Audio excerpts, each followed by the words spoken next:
phone's gonna run out of storage here, but it's I don't know. Tach works good. We got coolant gauges hooked up, oil pressure, and yeah, everything's normal here.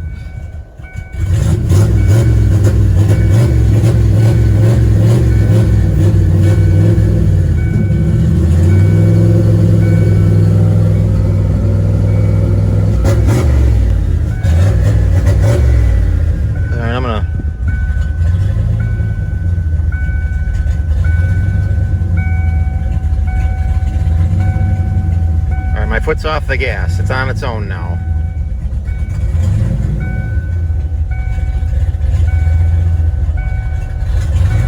And the fan is just kicked on. Everything good. I just gotta hook up our boost there to there.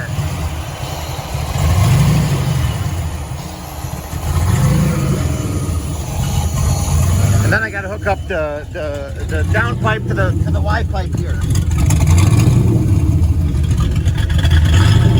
New drive shaft.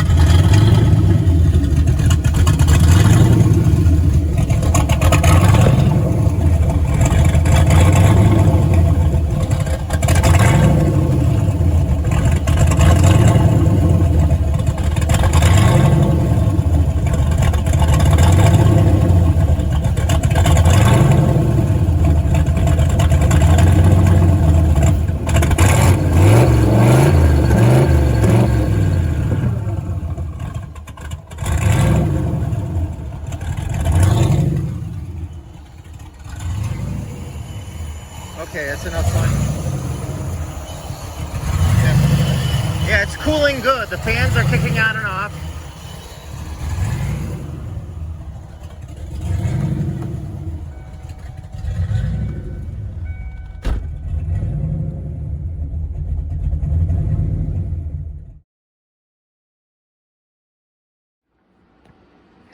All right, so like I said, I wanted to make a video of how I'm going to get rid of the distributor. So you see here's this is an MSD distributor, part number 8455.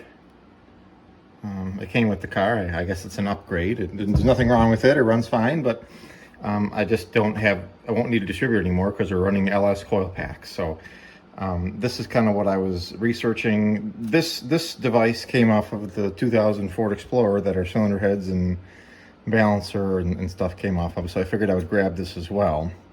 And what this is the cam position synchronizer, or the cam sensor. And this is the one that's off the truck from the junkyard from a couple years ago. This one I just ordered because this one just seemed a little dry, and plus it's used from the junkyard, and I don't know how many miles are on it, so it was only 25 bucks for a replacement. And all I need is the oil pump drive mechanism, and that's really it. But I was curious what's inside of this, so I took my old one. There's just 2 roll pins that you tap out, and then I took it to a press, and I pressed the timing gear off, the drive gear, and then there's this little positioning sleeve, and then the whole shaft comes out of there, and then all that's in there is just 2 bushings. So I can't, I guess my goal was to make this as, just low profile, you know, make it look a little clean in the engine bay is all I'm really looking for. And it would be all right just to run it like this, but I can do a little bit better than this. So what I'm going to do is I'm going to take my new one, and I'm going to do the same thing. I'm going to get the shaft out, and I'm just going to put it in a lathe. First what I'm going to do is I'm going to grind that little tooth off. I don't need, well, maybe I should. If I ever want to go full sequential, maybe I should leave it alone. You know, but I'm not going full. You would need this if you're going to run full sequential. You would need something like this. But what I was going to say is I was going to grind that tooth off. You need this part. You can't get rid of that because that's what's. I think you need that ledge. So all I can do to make it more low profile is grind the tooth off and then put it in a lathe and machine until I get full cleanup, until this window is gone, and then I was just going to make a little round block off plate, really. But maybe I won't. I'll think about that. But you can see how they both are off a 2000 Explorer, but this one has a single tooth, and this one also has a single tooth, but you can see how it's a full 180. And also this one's sensor is a 3-wire, which tells me it's a Hall effect device.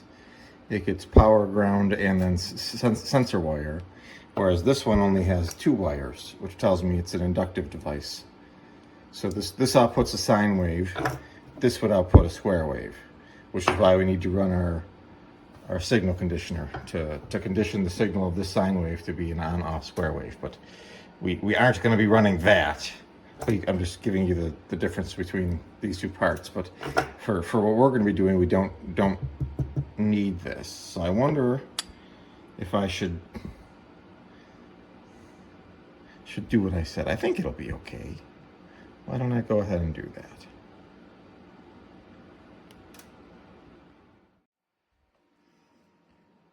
All right, so I think I'm all done with the distributor delete option, I guess we'll say. So like we went over, here's the distributor that came out of the car, and here's what I'm replacing it with. So I took a punch and I drove out that roll pin, and then in the timing gear, in the camshaft gear, that one too.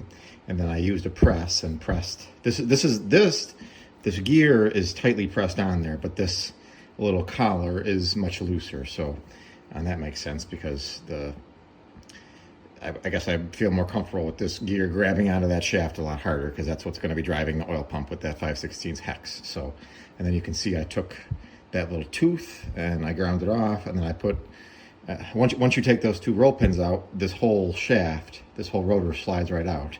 So I put that on a lathe and just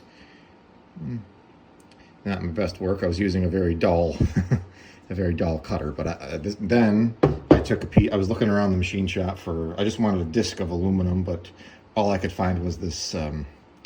This is a aluminum bronze, which I don't know. I figured it would be nice. It's corrosion resistant, and then I've got these are metric M4 by 0.7 screws. So I'm just going to put a little bit of sealant on there and bolt on our little cover, and then that'll be our oil pump drive. And this doesn't, I don't care where it goes in, it just has to go in. Maybe I'll align it with the bolt holes left, right, something like that. But this just needs to install and drive the oil pump is all this is for. And then next, you kind of see what I'm going to work on next. I wanna make a throttle body elbow adapter, but I think before I do that, I want to put this out on the car. This guy I don't think I'm going to need. This is the On3 Performance elbow, but it's not a full 90. It's only like, looks to be about a 45. So whereas this one is, this one keeps going. It's a full 90. So I think I want to use the full 90. But then I got some plates I was waiting from eBay. These came from Minneapolis, I think, something like that. Some steel shop. These are 1/8 inch thick. I think they were 3/16 stainless. So I'm just going to have a nice stainless adapter that I'm going to use and TIG weld up something. So that's my next project, but I think I'm going to fit check next. All right, here it is. I've got just our factory hold down, and there we go. Just for test, but now we have a oil pump drive distributor delete. So now you kind of see I have the hot side on. I've got the headers. I had to downgrade to that's a 910 Motorcraft 910S. Same one that I run on the Crown Vic, actually. It's a little smaller, but you can see it clears. It clears the manifold, or the header. That's just enough room to spin it off. I do want to maybe work on this bracket. We're not going to need this idler. We don't need this coil bracket. I kind of just want to make it maybe tucked in a little bit, or we'll see. Maybe it'll be all right. I guess it would be okay. I just don't like how it's kind of clutters up the engine bay, but functionally I suppose it's fine. So maybe my next step is I want to see over in this area really, and end up here. I think we'll have enough room, but I want to put it back in the car, and then we're gonna orient our housing, and then I think our oil return. Maybe I'll put something about here. I have a fitting in the car, and I'm pretty sure right here it'll be fine, but we're gonna check that for the waste gate. I also wanted to check hood clearance for our little adapter. So I wanna just make sure everything's gonna fit nice before I go ahead and go on to the next step. But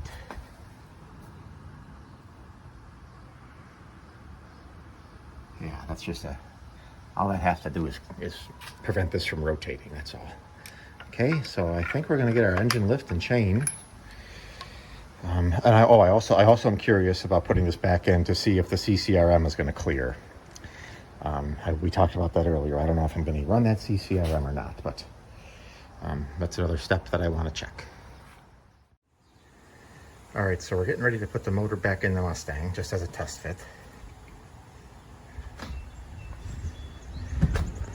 So this is a 3/8/16 bolt in the head, and then diagonal I did the same thing.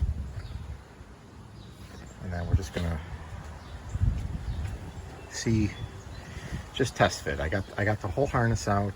All that's left is the vacuum, throttle, AC line, and then we got the starter cable and the alternator cable. And we've got this ABS module. I want to test fit and see if that's gonna clear. Clutch cable still in there. This is power steering cooler lines. I guess we'll see what the story is with those. But I have confidence. I think we'll be all right. So let's get going. And you see, I took this wheel off. We're gonna put the lift in this way. That floor jack or jack stand.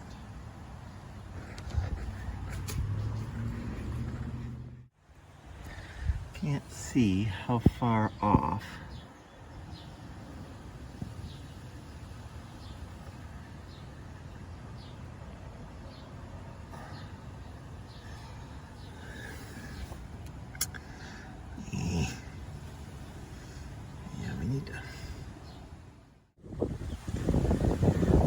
It's going to start raining here. I can tell it's getting windy and getting cold, but my friend Justin had a good idea. Just instead of using ramps, I've got a spare set of wheels for the Crown Vic, so those are my ramps, and I figure that's nice and safe and sturdy. And I'm about to button it up here for the day. I have some parts to order and some thinking to do. I have to get some hardware, but I just kind of wanted to review kind of where I've gotten to and what I've found out. And I've got the motor back in there just for fit checks, and everything seems okay except for a couple snags that I think we can work around. I think I need to decide if I want to keep the air conditioning or not. There's advantages. There's lots of advantages to removing it. It would make the car a lot simpler. It would make it lighter, and it would allow me more clearance, and all these interference issues would go away. But plus, the car is a convertible, so do I really need air conditioning in a convertible? I don't know. And then I could probably get rid of the CCRM altogether if I don't run the air conditioning. I want to think about that some more. But you can kind of see what I'm talking about here. This line is supposed to go right here, and you can see it's going to go right into the turbo. So I could probably get that to work if I just got some, like a brake line tubing bender maybe. I think I have one of those, and maybe just bend this line a little bit, and then over here I took the header off. It's sitting right there. It's starting to rain now, but it interferes at the back of the compressor. At the back of the compressor, there's this big block I'm touching.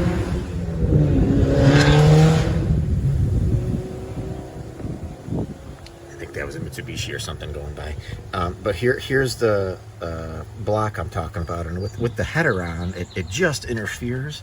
But I also have, I probably should just show you when I get it, but I have a Fox body power steering bracket coming that I think I'll be able to get to work. But I want to monkey with that before I make a final decision. And the other thing that I really need to work on is down there. Down there, the sway bar. The sway bar I tried showing you before is going to hit. It's going to hit the downpipe. There's no marks on it, but it's going to hit right about yonder. So I'm thinking of cutting this nice and straight and welding an extension piece onto the collector. Just to get this V-band flange lower and out of the way. And I don't know. That's probably the biggest interference. But then the other thing I want to do is, and you can kind of see how the other thing I want to do is, here's my LS coils off the truck. So I wanna make, all I'm gonna do is weld some bolts onto the valve covers, have some studs sticking out, maybe 4 of them, 4 on this valve cover and 4 on that valve cover. This side I think will be all right, but the other side, you see I've got this 1-inch, this is a 1-inch phenolic spacer. I'm gonna order a 3/8 one because with the 1-inch it hits the hood. But I think that the 3/8 would get enough room for me to put the LS coils here on the driver's side. And then the other thing is I clock the turbo so that the outlet's going through that hole. So I think all I'm going to have to do is maybe take my some kind of a grinder and make a nice round out a cut here, so I can get the. I think what I'm going to do is intercooler. So the boost is going to go out, around to the intercooler, and then up across this area because we don't got no more distributor, and then a 90 degree right into the intake. So the boost is going to go, you know, out, around, and in, and that brings me to my last little thing. Is I have my plates I showed you, and I'm going to make some kind of a 90 degree adapter. So I have some work to do. I have some thinking to do. Oh, and then I want to change out these bolts. These bolts, I want to put socket head cap screws, and then over here, I got to figure something out because I need to maybe run just a shorter bolt because I can't get a bolt in there, or maybe a stud with a nut, something like that. But I'm getting there, and I think I had a successful day. But I think the main things I need to decide are: do I want the air conditioning? And I got to get my spacer ordered up. So I think that's what I've got so far. That I'm worried about the alternator. I'm worried about the alternator overheating. I don't want to. I mean, it's very close. It clears. It clears, but it's very close, and I'm wondering if I should do something about that. Or we'll just hope for the best. But yeah, this is a Fox body turbo kit on an SN95, but this is a GT45 turbo from eBay. So, and then I want to get my fuel lines. These I'm gonna get rid of altogether. You'll see what I got planned for that. But yeah, it's starting to rain, and I'm gonna maybe just do some more thinking. But that's what I got. But the other thing is, you can see our downpipe from the turbo is connected. There's our V-band, and there's where the external wastegate's gonna go, right there. So the 4-bolt flange, that looks like it's gonna clear. And then you see we've got the other crossover tube right there, and that's gonna meet up where the other issue is. So this is the major one. The major issue is over here on the driver's side. The header outlet, the downpipe on the header is interfering with our sway bar. This car has upgraded sway bars that I'd like to keep, but I think even the factory ones would interfere. Plus, I'll get underneath.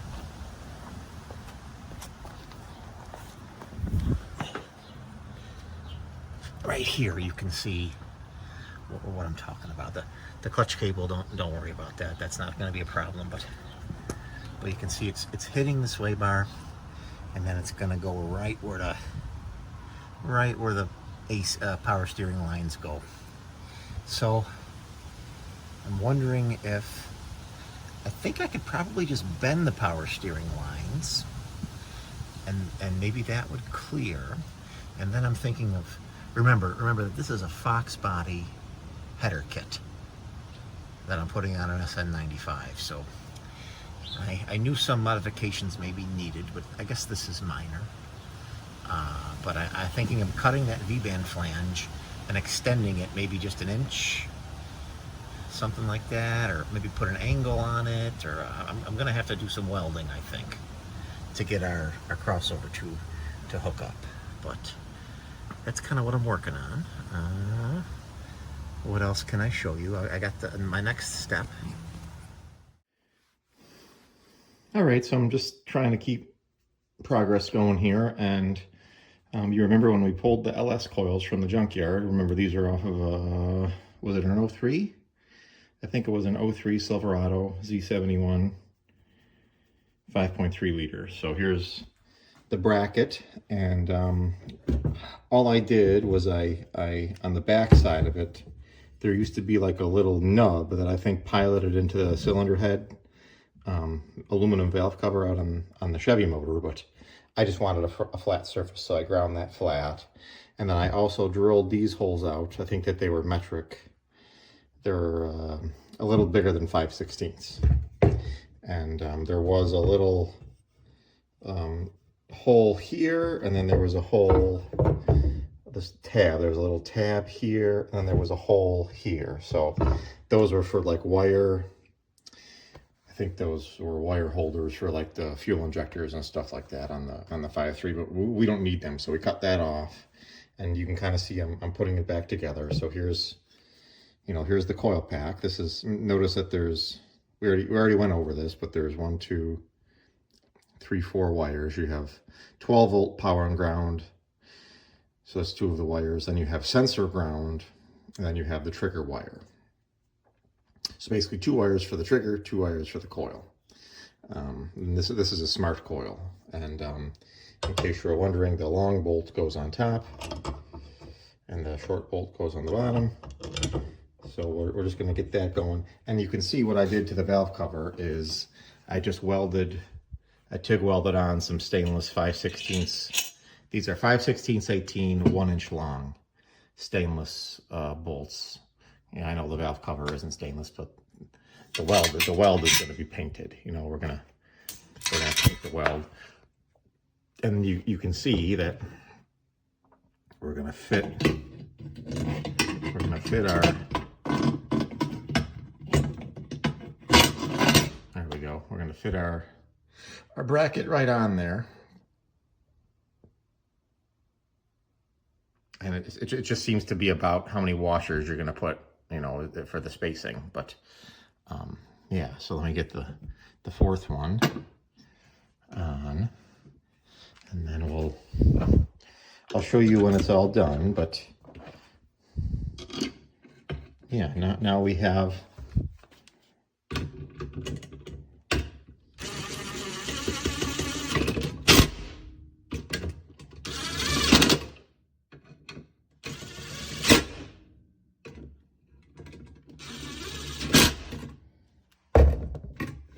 there we go. Now you got LS coils on a Ford valve cover. So I'm going to go throw this out in the car, do a fit check, and then show you the other side.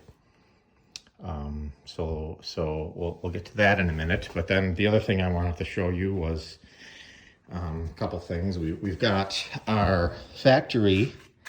I don't think it's factory. I think that this is the factory throttle body from 90. What is that? F4ZE. So yeah, this car was built in October of 94, but it's a 95, and even the build sticker on the door matches that. So this is the factory throttle body, but this elbow you see is only about a 45, and it drops down significantly. And it has the EGR provisions, and you see what we came up with here. So we have a full 90. This is a 3-inch tube, and then I upgraded to this SR Performance 94 to 95.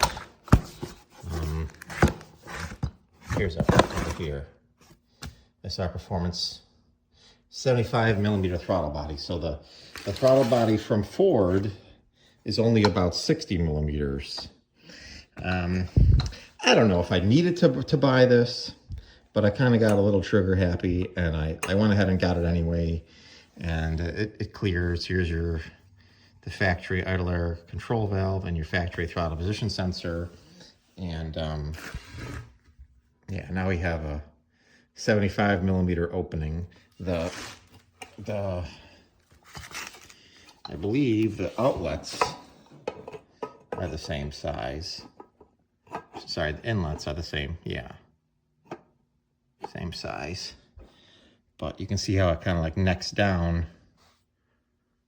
Bad shadow, but, and then on the new one, it doesn't neck down at all. You can see it's nice. So now the only other thing I have to come up with is on the trick flow throttle body, there's these 2 bolts for your throttle cables. So I think I'm going to take 2 bolts and weld them to the outside of my elbow here, and then we'll have our throttle. So I got to do that. And then down here we have the driver's side header. You remember that it was bumping the sway bar and power steering line. So I'm wondering what I can do. I went in my pile of parts, and this is my only remaining piece. This is 3-inch. This was a 90, but I was using this on the Crown Vic supercharger, so I can always get another one, but this is a 3-inch collector. So I'm thinking maybe I could trim the collector and kind of angle it, or I'm going to work on that now. But my next step is kind of what is kind of the biggest interference on this whole project, and it's right here with the power steering lines and the sway bar. So let me tinker with that, and then I want to get back into our harness, and I have a couple of other things that I've been thinking about the air conditioning, and here's the main connector for our CCRM. You know, the CCRM. I'm thinking if we're gonna get rid of the air conditioning,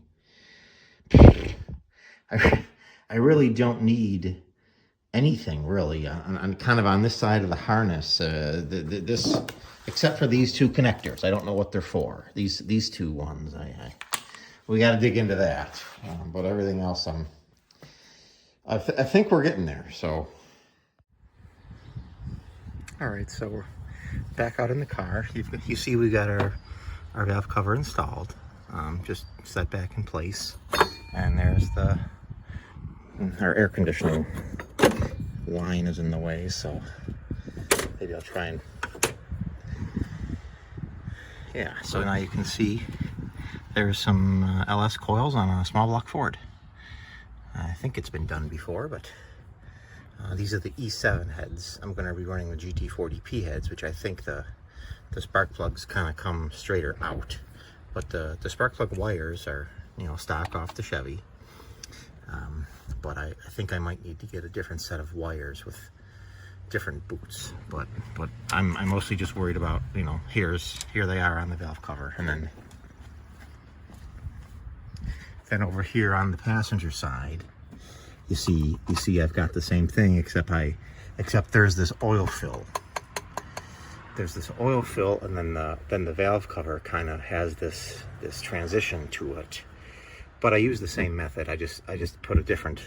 Everything's kind of offset a little bit to fit this. It's not really centered. It's kind of towards the rear of the engine. But and you see I've got 1, 2, 3, 4, 5 bolts on this one. Whereas the other one I only got 4. But that's okay. So now we're gonna go. I don't have the coils on here, but you see here's the bracket is all on there, so we're good to go. Now I'm going to go with the intake, and the thing we have to do is come up with a bracket for this bracket, or I guess a mount for this throttle bracket. All right, so I've got the trick flow. This is the street heat intake, from what I can understand. They have a track heat and a street something street burner. I don't know, they keep changing it, but this is the street one. And you see, I was talking about before, I had that 1-inch spacer that came with the car that I think the previous owner was wanting to use, but that would have hit the hood. This would have hit the hood. I mean, the hood is trashed anyway. This hood is trashed, so I don't really care about it if I have to cut it up or whatever. But I wasn't going to be able to fit these coils in there without a spacer. So you see, you know, maybe it would have cleared. So just our fit checks come out fine. So now we're gonna go on this side, and I'm a little bit worried about hood clearance right here.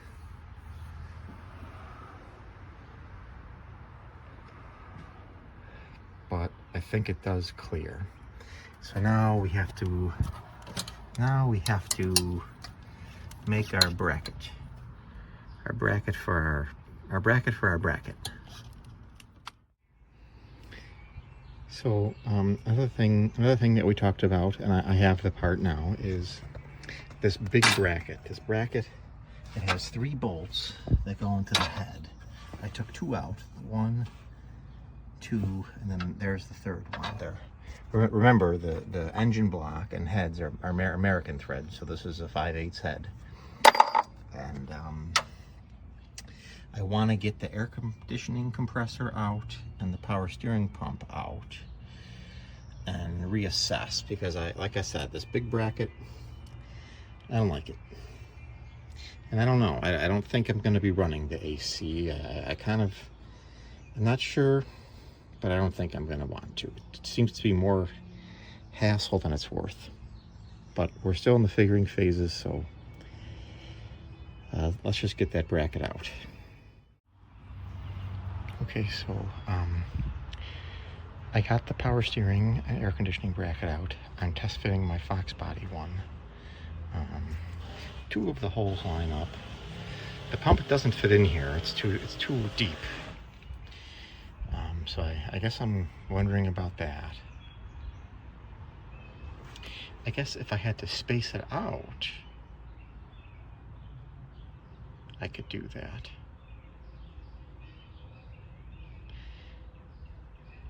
But I can't really space it in. But anyway, what I want to work on next is just, I can't get the header in there. So I think I'm just going to cut the collector like I was showing you.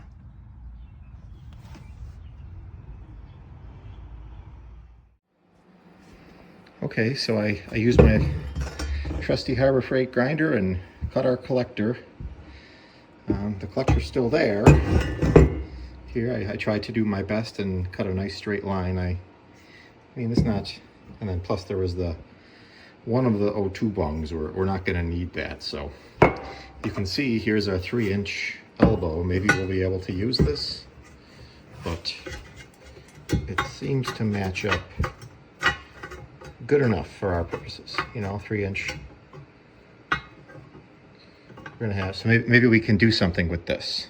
So let's go take it out on the car, even if I gotta go get a full 90, maybe. But yeah, you can see that maybe this isn't going to help us, but we'll see. Okay, so you see how I cut the collector, and you see I've got the crossover pipe on, and I mean, the motor's going to be about there. It's going to clear. That's okay. But then here, you know, it's like the sway bar and power steering lines are right in the way. They're right in the way, and I'm willing to fabricate, but you know, even with a bend, it's still hitting. You know, it's like I really want it to kind of come. at an angle like my thumb is pointing, you know, just go this way, not down. I want it to come forward.